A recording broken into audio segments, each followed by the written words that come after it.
C'est parti, on est en live. Je suis en compagnie donc de Constantin qui fait partie du projet Stable qui appartient au groupe PMU. On va parler aujourd'hui déjà de pourquoi le Web3 c'est l'avenir et on va pouvoir parler à quelqu'un qui n'est pas issu initialement du monde du Web3 mais qui est en train de faire un virage Web3, qui s'est laissé séduire justement par les arguments des crypto-monnaies, de la blockchain et des NFT. Et il va nous expliquer pourquoi ce virage, l'apport que ça peut faire au groupe PMU par le biais de ce projet Stable et peut-être de futurs projets. On répondra à vos questions. Moi, j'ai plein de questions pour Constantin. En tout cas, Constantin, merci de ta présence. Je te laisse te présenter rapidement. Avec grand plaisir. Merci beaucoup déjà de m'accueillir. Donc, Constantin, je suis directeur d'innovation au PMU. J'ai rejoint le PMU il y a tout juste 3 ans. D'abord comme directeur digital et puis maintenant comme directeur de l'innovation. Toi, comment tu le sens? Bon, Web3, c'est crypto-monnaie, mais comment tu le sens ce marché? Comment tu l'as connu?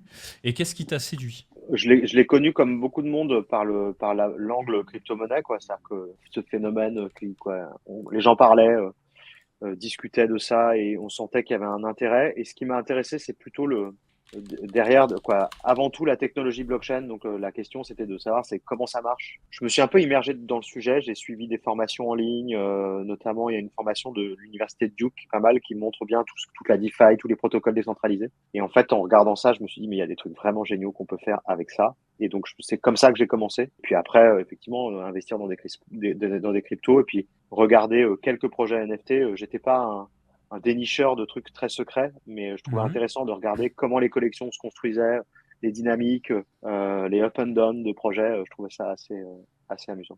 Très bien. Je vais te demander de détailler un petit peu plus par rapport à ça, justement. Ça m'intéresse de comprendre comment toi, tu as entendu parler de tout ça et comment tu allais piocher l'information sur Internet pour te renseigner. Comment tu t'y es pris? Comment j'ai entendu parler? Honnêtement, vraiment autour de moi. Et globalement, c'était des gens qui avaient des habitudes d'investisseurs, des gens qui Ok. savaient, qui étaient toujours sur les bons coups, avec un coup d'avance, etc. Moi, j'aime bien l'idée d'aller se former en utilisant, tu vois, Coursera, des trucs de cours en ligne. Je trouve avec une caution académique derrière, je trouve ça assez sympa. Et après, je me suis rapproché d'un gars qui est prof de blockchain à l'OCDE, qui m'avait été recommandé, qui lui m'a vraiment fait l'initiation, quoi, qui m'a donné plein de tips, sur c'est quoi la blockchain, comment ça fonctionne, c'est quoi un smart contract, c'est quoi derrière les sous-jacents, c'est quoi aussi un peu la philosophie, les éléments qui sous-tendent aussi ces projets-là. Et vraiment, moi, j'ai trouvé ça assez fascinant, en fait, de me dire la monnaie, quand on reparlera tout à l'heure de notre projet, mais nous, on a pour ambition de révolutionner un jeu qui existe depuis 100 ans. Bon, bah, la monnaie, c'est encore plus, et potentiellement ce qui est en train de se Mhm. passer sous nos yeux est de cet ordre-là. Donc voilà. Il y a une petite question. Bon, on rentre déjà dans le vif du sujet. Combien y aura-t-il de NFT au total? Les NFT se basant sur des chevaux existants. Ouais, c'est ça. En Ouais. gros, tu as plusieurs NFT de différents niveaux de rareté pour un même cheval du monde réel, c'est ça? Exactement. Donc, on communiquera sur le nombre de NFT sur la supply Vita sur Inox dans les toutes prochaines semaines. On est encore en train de caler un certain nombre de choses, mais l'idée, c'est on veut ce lien avec le réel, on veut ce lien avec les chevaux du réel. C'est pour nous hyper important que ça soit ancré dans le réel. T'as ton cheval digital et ce cheval digital, il pourra faire d'autres choses, quoi. Donc voilà, ça devient un personnage de jeu. On est assez convaincu que, tu vois, ce que je disais tout à l'heure sur le pari, c'est un truc de spécialiste, quoi. Quand tu es un spécialiste, le pari, il n'y a rien de mieux, quoi. Ça, tu connais des trucs, tu as des réponses, tu sais mieux que les autres. Bah, nous, c'est pas ça ce qu'on veut faire. Ce qu'on veut faire, c'est on veut que tu crées un lien avec ce cheval digital, que tu aies un lien, mais limite affectif, en fait. C'est ton cheval, c'est le cheval de Capet, pas celui d'un autre. Et de cette façon-là, tu deviens un personnage de jeu, en fait, quoi. Le cheval devient un Hmm. personnage de jeu, il est vraiment au centre de l'histoire. Ce qui n'est pas toujours le cas. Le pari, il y a l'espérance de gain financier, il y a les mécaniques, il y a le fait qu'il faut que je sois meilleur que les autres, qui viennent un peu biaiser ça. Voilà, de l'entertainment, de la prise de plaisir pure. Mais il y a quand même des récompenses. Bien sûr qu'il y a les récompenses. Après, voilà, on ne veut pas que le ressort financier soit le ressort principal. C'est-à-dire que par ailleurs, si ton cheval il est très fort, bah, il vaudra sans doute plus cher que s'il était moins bon. Mais on ne veut pas que ce soit le ressort principal pour une raison assez simple, c'est que on est au début d'une histoire, on va créer une nouvelle façon de jouer et on va avoir besoin d'une communauté qui est engagée. Et si on crée un truc qui est juste ultra spéculatif, on sait que et c'est ce que je te disais tout à l'heure quand je regarde les autres collections, c'est que en général, quand c'est hyper spéculatif, ça dure pas, quoi. Et nous, on a besoin de quelque chose de durable. Donc, on se dit, et j'ai vu qu'il y avait un autre commentaire sur le fait que le cheval c'était niche. En fait, le cheval c'est niche, mais c'est quand même un truc qui est dans la vie de l'homme depuis la nuit des temps, qui est Ouais. imprégné dans notre histoire et qui a une symbolique qui est hyper forte. Et on se dit, il faut qu'on arrive à réintroduire ça en fait. Très intéressant, petite question. Si un cheval décède, qu'est-ce qui se passe? Ouais. Oui, c'est une très bonne question. Il y a deux dimensions. Il y a un truc, il y a une partie qui est liée vraiment à la réalité, quoi. Et donc, quand tu es propriétaire d'un cheval de course et que ton cheval il meurt, bah, en fait, c'est fini, quoi. C'est-à-dire que l'aventure s'arrête là. Donc, il y aura une partie de l'aventure qui s'arrêtera là. On veut pas juste créer un truc, sinon, en fait, on ferait des chevaux virtuels et puis des chevaux immortels. Donc, on Hmm. veut quand même qu'il y ait cette dimension-là et on veut respecter ce point-là. Ton cheval digital, il a cette dimension qui peut persister et c'est aussi un des éléments importants sur lequel on veut jouer. On n'est pas tellement en train de travailler le paradis des chevaux. On est plus en train de voir comment est-ce que tu pourrais transformer ton cheval qui existe plus en un nouveau cheval qui existe en fait. Donc on est en train de travailler sur cette mécanique-là. Bah, ça Que revient au ce soit message le précédent. carburant pour un nouveau cheval. J'ai regardé avec beaucoup de scepticisme des collections au début, Bored Apes, etc., en me disant, mais en fait, quel est le rationnel, quel est le sous-jacent? Et en fait, ça a aussi nourri un peu les réflexions sur ce projet. J'ai vu dans une des questions aussi sur le sorar du cheval. Le sorar, c'est cool parce que c'est le foot, en fait, et que le foot, il y a quelque chose, quoi, tu vois, il y a les réflexes du collectionneur, et derrière, il y a un jeu. Mais ce jeu, le foot est tellement chouette que le jeu, il n'a pas besoin d'être hyper élaboré. Et nous, on se dit à l'inverse que bah, nous, notre monde, il est effectivement un peu niche et que si on veut le faire connaître au plus grand nombre, en fait, il faut qu'on introduise beaucoup de dimensions de jeu. En fait, il faut que ça soit hyper ludique. C'est d'ailleurs ce qu'on a essayé de faire dans le process de whitelisting, etc. On a vraiment bossé sur des quêtes. On a essayé de rendre le truc parce qu'on se dit, on aura une vraie proposition de valeur. On sera capable de convaincre les gens si on a vraiment du jeu. En fait, si les gens prennent vraiment plaisir à jouer, à chaque moment d'interaction, on peut vraiment jouer. Je trouve pas que ce soit le cas, par exemple, dans ce soir. C'est-à-dire que ce soir, moi, je constitue mon équipe, ça m'amuse, je vois mes résultats. Ce qui est amusant, c'est les résultats en fait. C'est pas tellement l'action de composer. Et donc nous, on Ouais. dit voilà, il faut qu'on aille plus loin, qu'on soit plus exigeant parce que notre univers le rend nécessaire. On se dit que bah par exemple, si ton cheval demain il court à Longchamp et que tu habites Paris, bah, en fait, on veut que ton NFT il te donne le droit de venir voir ton cheval comme si c'était vraiment ton cheval en fait et que tu aies cette Mhm. expérience-là. Et en fait, l'avantage aussi, c'est que ce qui est vrai à Paris peut être vrai à Cagnes-sur-Mer, peut être vrai en Angleterre et peut être vrai à Hong Kong, quoi. Donc, c'est un truc qui est potentiellement mondial, cette expérience-là. Le deuxième point, c'est on se dit, il y a tes compétences, en fait, indépendamment des compétences de ton cheval. Il y a le fait que toi, tu es un bon joueur et il faut qu'on soit capable de valoriser le fait que tu aies pris les bonnes actions. Et après, on se dit on aime bien aussi l'idée d'introduire un aléa, d'introduire un petit truc qui fait que bah, quelqu'un qui est pas bon, qu'après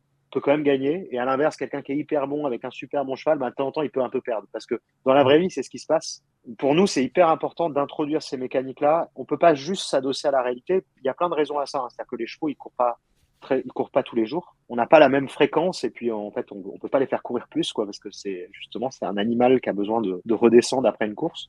Et puis il y a des courses qui peuvent être de qualité différente, etc. Donc on se dit voilà, il faut que nous, notre jeu, ils soutiennent tout ça en fait, que potentiellement on arrive à introduire vraiment d'autres mécaniques. Et après, il y a des trucs qui sont vraiment chouettes et marrants sur lesquels on pense qu'on a quelque chose à faire. Comment on introduit des mécaniques de reproduction. Quand tu as un cheval, par exemple, quand tu as un vrai propriétaire avec un vrai cheval de course, il y a deux moments dans sa vie. Il y a le moment où il court et il gagne des courses, et donc tu vas gagner de l'argent de cette façon-là. Puis il y a un autre moment, c'est qu'après, tu vas te dire, bon bah voilà, maintenant je vais le sortir de sa carrière sportive, et il va devenir un reproducteur. Ça fait partie de ton équilibre, tu vois, d'équilibre économique et nous on se dit bah voilà comment est-ce qu'on reproduit ça, c'est-à-dire est-ce qu'on crée le même lien que celui qui existe dans la réalité, est-ce qu'on crée un lien entre ce qui existe dans la réalité et puis la production des prochains NFT qu'on va sortir, tu vois, c'est cette mécanique là qu'on Mhm. veut introduire parce qu'on pense qu'elle est vraiment chouette.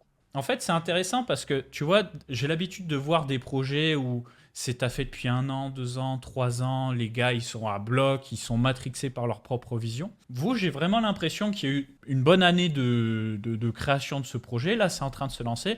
Il y a une vraie volonté de dire, allez, vas-y, on y va. On va faire des bêtises, c'est pas grave, mais on y va.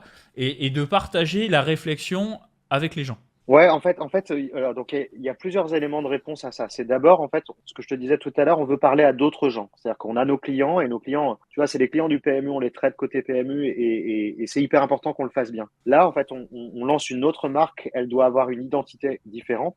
Elle doit avoir un ton et une liberté qui est aussi un peu différent. Ce qu'on se dit, c'est que on veut adresser de nouvelles communautés. Tu vois, ça aurait été très facile de faire un truc en français, de cibler des parieurs et de leur dire, tu vois, en gros, tu fais ça, on va faire à peu près la même chose, viens. Ouais, En fait, ouais, mais on c'est n'aurait vrai. pas créé de valeur. En fait, on aurait juste parlé aux mêmes en leur disant, et on aurait pris les geeks parmi les parieurs, et puis en gros, on aurait fait. Là, on se dit, en fait, on veut adresser vraiment de nouvelles communautés, des gens du monde Web3, des gens du monde crypto, des gamers, etc. Et ces gens-là, tu peux lire toutes les études du monde, en fait, tant qu'ils sont pas connectés à toi dans ton Discord, sur ton. En fait, tu les connais pas. En fait, tu fais des. Et donc, ce qu'on se dit, c'est pendant 1 an, moi, et pendant les 6 derniers mois, on a vraiment bossé en se disant c'est quoi les possibilités qu'on a, c'est quoi les trucs qu'on pourrait creuser, tu vois, les idées de jeu qu'on pourrait creuser. Et donc, on a identifié, on n'en a pas 25, hein, mais on a genre 8 trucs qu'on a vraiment hyper travaillé. Et on se dit, bah, ces 8 trucs, on va les tester auprès de la communauté, en fait. On est prêt à dégainer. Il y a plein de choses qu'on va faire et qu'on va mettre en œuvre. Est-ce qu'on va se planter? La réponse est oui, quoi. C'est-à-dire que dès que tu fais un truc un peu innovant dans un groupe comme ça, on va forcément se tromper, on va tâtonner, il y a des choix qu'on fait, et puis 3 semaines après, le marché se retourne, on se dit, mais comment on a pu faire ce choix-là? Moi, c'est mon job d'expliquer en interne et de vendre le fait qu'on change et que de temps en temps, on ajuste. Mais il faut pas qu'on fasse semblant de, quoi, tu vois, on est dans un univers qui est en train de se construire. En plus de ça, on est dans un univers où on voit très bien que, bah, il y a des erreurs de jeunesse, il y a des trucs sur lesquels on commet les mêmes imprudences que dans le Web 2, et bon, bah voilà, en fait, on va apprendre aussi. On n'est pas meilleur que les autres. C'est pas parce qu'on s'appelle PMU et qu'on a 100 ans qu'on est meilleur. En fait, on découvre en même temps ces univers-là. Je voulais te poser la question, et ben, pourquoi Tezos en fait? Pourquoi cette blockchain en particulier? Premier élément de contexte, quand on a fait le choix en avril de l'année dernière. Et moi, j'étais très. Quand j'ai commencé à présenter le projet, ce que je voulais faire, je l'ai présenté pas mal dans l'entreprise. Et j'étais très attaqué sur blockchain égale consommation énergétique démesurée. C'était un vrai sujet, c'est-à-dire que c'était un vrai sujet qui était assez prégnant dans l'entreprise. Et donc, je me suis dit, bon, bah, il faut qu'on tacle ce sujet-là.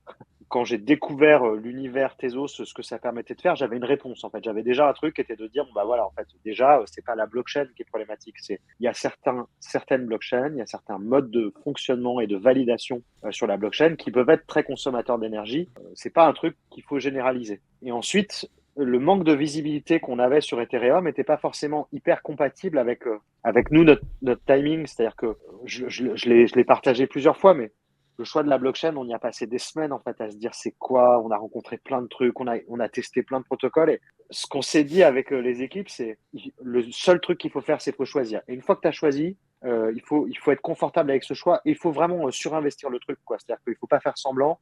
Ça marche hyper bien. Je trouve que vraiment, on arrive à faire de belles choses. Deux, c'est une blockchain que moi je trouve intéressante parce qu'il n'y a pas de gros projets spéculatifs. Donc ça rejoint ce que je disais tout à l'heure. En fait, il n'y a pas de projet qui s'emballe parce qu'il n'y a pas de gens avec des wallets de mecs qui s'emballent aussi. Hein. Donc c'est une blockchain qui est évolutive en fait, et vraiment évolutive. Et ça, je trouve ça Ouais, assez valable. C'est aussi une blockchain qui, par sa taille et son positionnement, font qu'on peut s'y investir, quoi. Moi, j'ai très envie qu'on devienne un nœud de validation, qu'on devienne un nœud d'archives, qu'on devienne un nœud roll-up, qu'on fasse des choses avec eux, qu'on fasse pas semblant, en fait. Tu vois, ça rejoint aussi, tu vois, moi, j'ai pas mal de questions sur qu'est-ce qui se passe si ça marche pas. En fait, moi, déjà, mm, j'essaie de pas imaginer ce qui se passe si ça marche pas. Et ensuite, je veux vraiment qu'on investisse parce que je pense que l'entreprise, dans tous les cas, est en train d'apprendre, en fait. Tu vois ce que je veux dire? C'est que tout le travail qu'on fait, c'est un investissement. On peut pas attendre que ça se clarifie. Moi, assez souvent, je me fais l'exercice. Je me dis, si tu devais choisir maintenant, tu prendrais quoi? Et donc, et je me dis toujours, bah, c'est marrant parce que quand tu as c'est fait l'exercice compliqué. le mois dernier, tu n'aurais pas pris la même chose. Donc, C'est en fait, hyper moi, je pense compliqué. que on a eu raison de choisir. C'est fondamental. Je pense que par ailleurs, nos discussions entre nous, de gens qui connaissons bien, sont des discussions qui, dans quelques mois, quelques trimestres, quelques semestres, je pense que l'interopérabilité entre les chaînes, les questions de wallet qui seront multi-chain, quoi, je suis assez convaincu qu'en fait, ces sujets-là, ils seront vite derrière nous et en tout cas, qu'on va les dédramatiser. Notre projet, il sera pas bon parce qu'on a choisi la bonne blockchain, en fait. Notre projet, il sera bon parce qu'on aura bien bossé notre projet. Et après, il faut que la blockchain, elle soutienne ça, en fait. C'est dédramatisé, quoi. Il y a plein de projets, ils sont passés d'une blockchain à l'autre. En fait, dans tous les cas, quoi, dans le pire des cas, en fait, on saura se relever de ça. En fait, si c'est juste ça le sujet, on saura se relever de ça. Donc voilà, donc on est pour l'instant très content d'avoir fait ce choix-là. Est-ce qu'il faut payer pour pouvoir jouer ou est-ce qu'il y aura une dimension free-to-play dans Stable? Non, une fois que tu auras ton NFT, tu pourras jouer sans payer. Si t'as pas de, ce qu'on est en train aussi de travailler, c'est la partie si tu n'as pas de NFT, comment tu fais pour jouer. Ouais, Euh, c'est ça ma question. et donc voilà. Donc pour l'instant, en fait, ce que je disais tout à l'heure, en fait, si je peux revenir un peu dessus, c'est pas un projet, quoi. La vente des NFT, c'est pas le crowdfunding du projet. En fait, le projet, on l'a financé, on est en train de travailler dessus depuis déjà quelques mois. Donc, on a déjà largement commencé. Donc voilà, mais on veut que les détenteurs de NFT de cette première génération, ils aient ce qu'on a appelé, nous, un unfair advantage par rapport à tous les autres. Et donc, c'est vraiment ça qu'on veut matérialiser. Et on veut pas quelqu'un qui arrive, qui passe, essaye le jeu. Donc voilà, donc on veut Ok. vraiment constituer cette communauté-là très forte dès le début. Si tu as bien aimé cette vidéo condensée, sache qu'elle est extraite de notre chaîne YouTube Coin Academy. Du coup, si tu veux voir l'interview complète, je te laisse cliquer sur la miniature dans l'outro ou alors tu peux passer tout simplement par le lien dans la description.